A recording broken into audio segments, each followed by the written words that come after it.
So in this video, I'm going to be showing you everything you need to know on how to use a Speed Queen commercial wash. Now, all you're going to need to do is you first need to obviously put your clothes in the barrel. But once you put your clothes in the barrel, you actually want to take your detergent, whichever one you're using.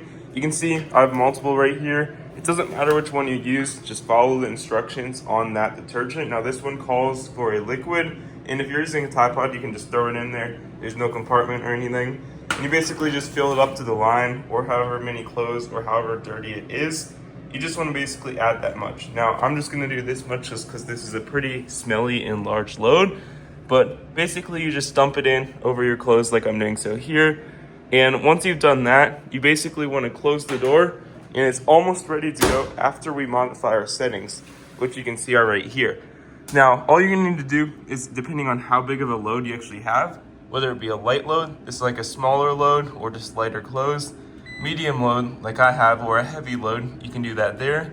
And you can basically select the cycle if you want normal, perm press if you have nicer clothing or delicate clothes, or hot, warm, or cold water. Now, personally, I like warm, just because I had poison ivy recently, so I'm trying to kill off some of the bacteria. But basically, you click on the start, and you can see that the door will actually automatically lock. It made a noise. I don't know if you could hear that. And now you cannot open the door for however long it actually runs for. 30 minutes is the normal, 36 because I put on medium and hot.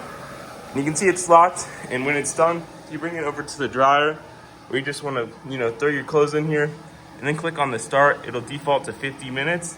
And yeah, that's all you need to do to use one of these. If you found this helpful, consider liking the video and subscribing down below. Have a great day.